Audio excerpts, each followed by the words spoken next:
Hey, welcome to Integrative Preparedness. I'm Steve Smith. I want to talk today, I got an allergy bug in my throat. Talk today about the possible coming famine. A lot of people have been talking about this. I haven't really talked about it. I've mentioned a little bit about the shortages that we've seen around here. We haven't seen big shortages yet. We have seen semi-shortages. We've seen things in stores that, maybe they don't have as much as they usually do, or maybe they're out of bread for, a couple of days, which is very unusual. But I haven't really gotten into the idea of famine. I know a lot of other people have, but I just want to throw my thoughts in here. First off, welcome to everybody. Welcome to all the new people, especially. We're growing like the dickens, both on YouTube and on Patreon. I should make a little announcement about that too. We are growing to the extent to where I'm having to spend more and more time weeding the garden of the comments section. I guess this happens when a channel hits a certain point, and I find I have to spend more and more time pulling idiotic statements out of there, or trolls, or this or that, and I like to I weed it pretty hard because I don't think anybody needs to have to deal with that stuff. As a result, I think that I'm going to be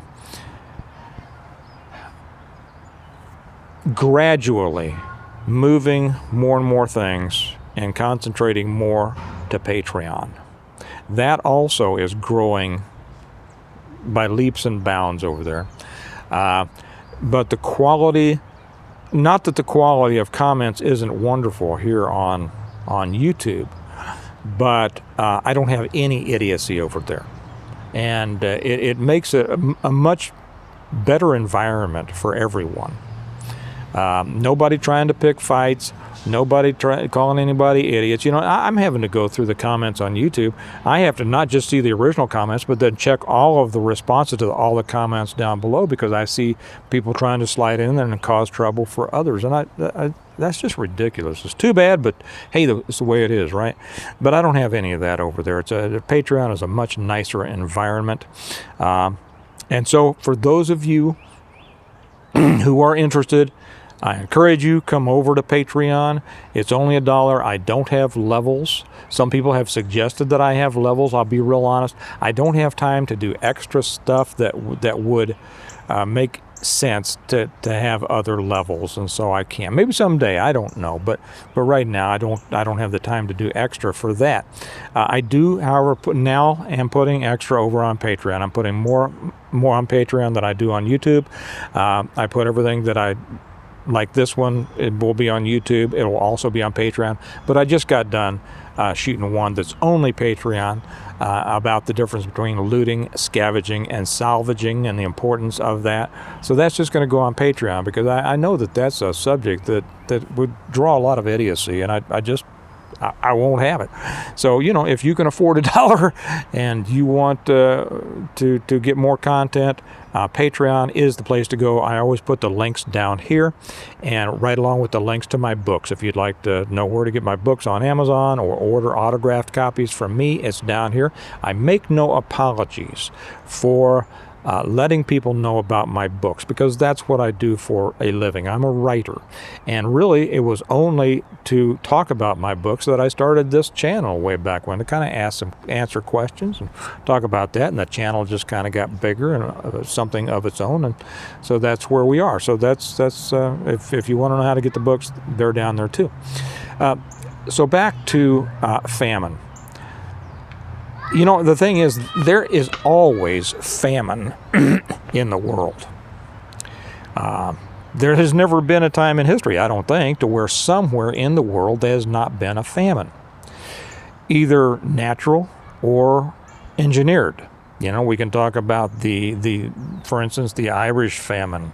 It wasn't a famine at all. It was an engineered genocide. We've seen that other places. There's Somalia. We see it in Africa all the time. We see it in different parts of Asia. So famine has been a part of the human experience since forever. You know, the first time that we really read about famine, and it's a great lesson, is the story of Joseph. And everybody should be familiar with that. You know the story of Joseph, to where he was, his brothers, the coat of many colors, his brothers were jealous of him.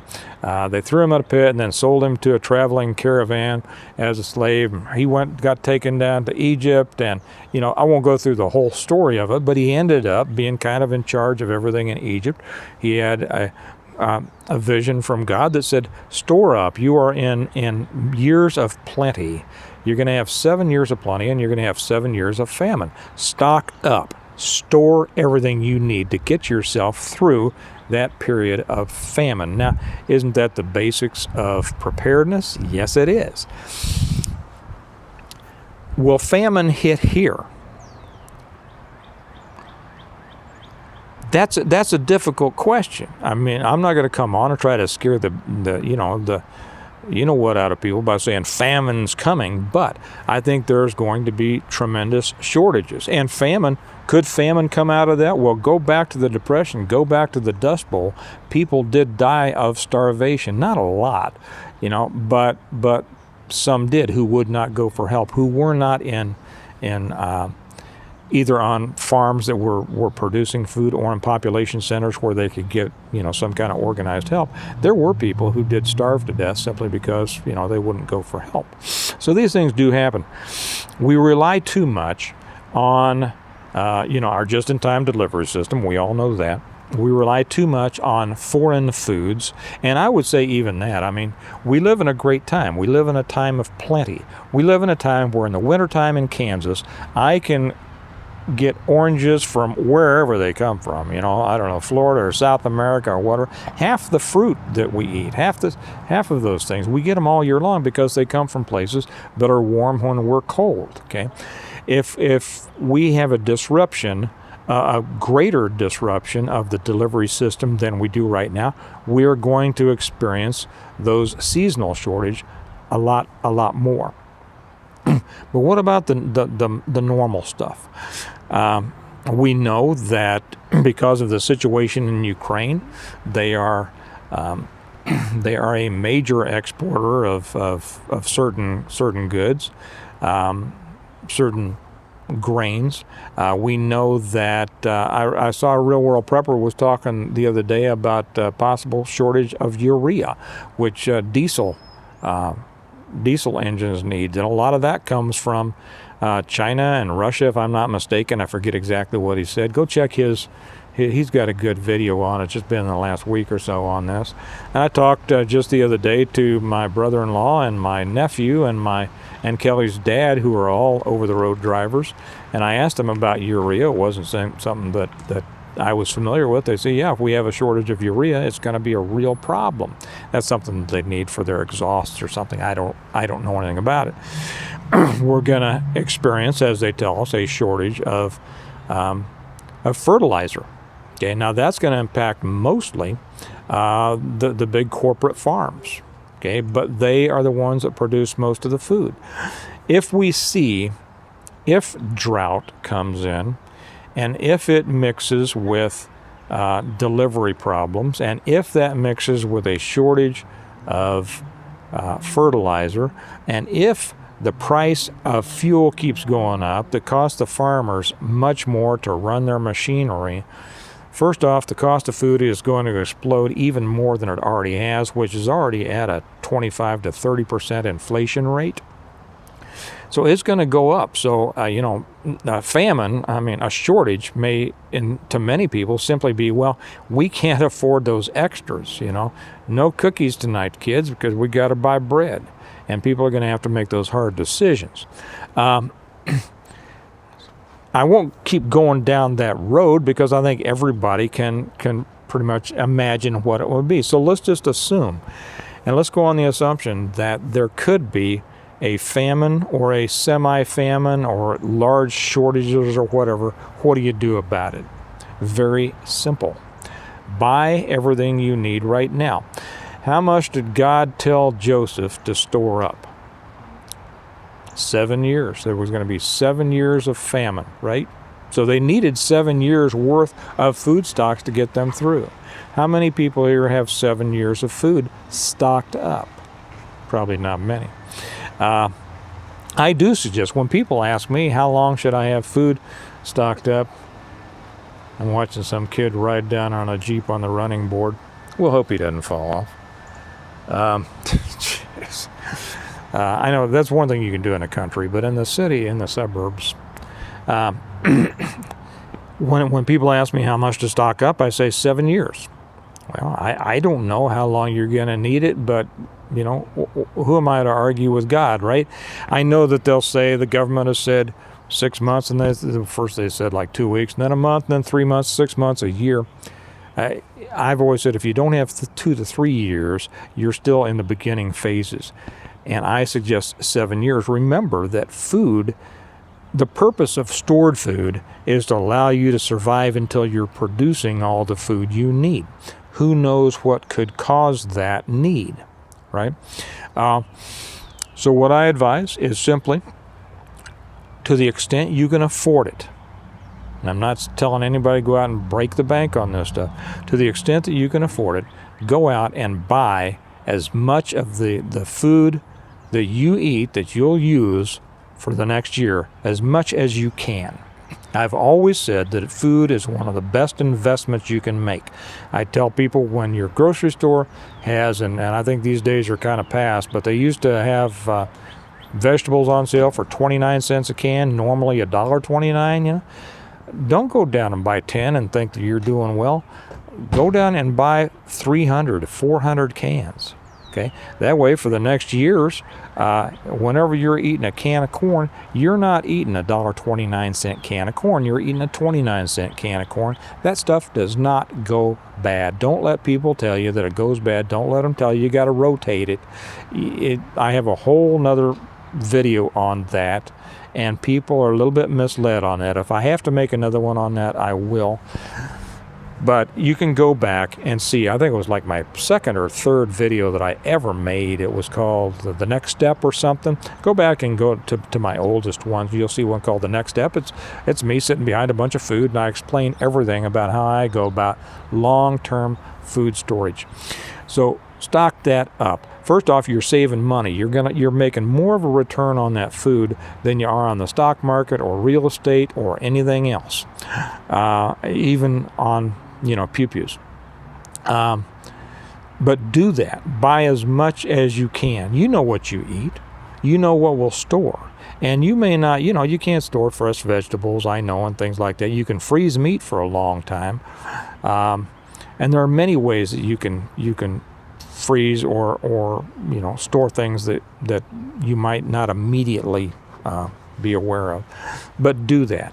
And, people have asked me, should I borrow money? Should I put it on a credit card? A lot of people will immediately say, no. Let me throw another consideration into that. We could be going into some real hard times. And I'm gonna use an example of something here in a minute. Maybe I'll use it now. A friend of mine wanted to buy a rifle. He was sure, he didn't have a rifle. He felt that he wanted a defensive rifle. But they were on this, what is that Dave Ramsey thing? Whatever it is, don't put anything on credit. And so his wife was just very, no, we're not going to put that rifle. I think it was a rifle. Might have been a pistol. I don't remember. It was something. We're not going to do that. We're going to save and save and save for it. It took him over a year to save for it. That was a year that he didn't have a way to defend his family. And I explained to him, I said, do you have a credit card? Well, we're not going to use credit cards. I said, look, do you have a credit card? Get a credit card that has a zero interest. They're all over the place. Do you trust yourself enough to make the payments on a credit card? You're putting a certain amount of money back every month to buy this gun, okay? So what if you just used that credit card to buy the gun at 0% interest for 12 months? There's plenty of those out there. And then you pay that off as soon as you can. Then you would have the gun that whole 12-month time and still have it paid off without paying any interest. See, that's what the whole bad thing about credit cards or any credit is the interest that you pay on it. And if I get into real estate, there's reasons that interest on payments on a mortgage is good. I won't get into that now because I'm sure I'll have a lot of people screaming, no, Dave Ramsey says it's not good. Dave Ramsey, I think, is a sharp guy, right? But he learned his lessons because he went broke. He overextended himself. He didn't use credit properly. And so now I know that he's a big guru of don't borrow anything. Well, okay. Believe it or not, not everybody agrees with him, including most people who have a lot of money. I'm glad that he's made himself $25 million off of other people's fear. But, whatever. Don't send me any hate mail on that. I'll say the same thing with food that I do on that. If you don't have a year's worth of food, or 2 years, it's up to you, but you can consider whether you think, what if everything crashed tomorrow and you got 2 weeks of food? No food's coming. Well, how about if you go buy yourself a year's, not Mountain House, not these survival things that are overpriced and taste like cardboard, but just down to the grocery store and buying the stuff that you eat, and you're able to buy a year's worth of food. Believe it or not, it won't cost you all that. It's got to cost you, several $100s. But you're going to have that security, and then you can pay that off at no interest within a few months. Which one would make you sleep better at night? If everything went to pot and there's no more food coming and your choices are a FEMA camp, if there is that, what there wouldn't be if there was a CME or an EMP, wouldn't be. And at the end of your 2 weeks of food and you've run out of food and your kids are looking at you starving, what are you going to say? But honey, Daddy doesn't have any debt. That doesn't feed anybody. And I think more people ought to start realizing that. And if everything fell apart, guess what?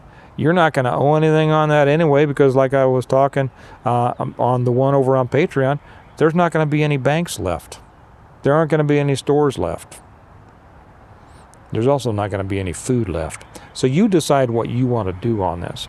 But, keep in mind, yes, debt is bad, but credit is not bad. And there is a difference between credit and debt.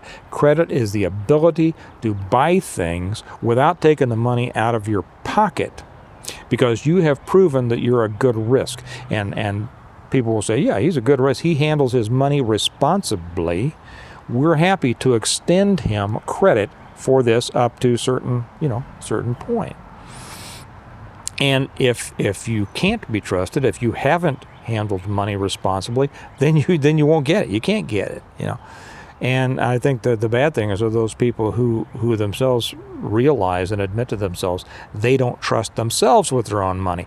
I would suggest that may be your first thing, your first step to take. Start handling money responsibly, because it is one of the greatest tools you can use.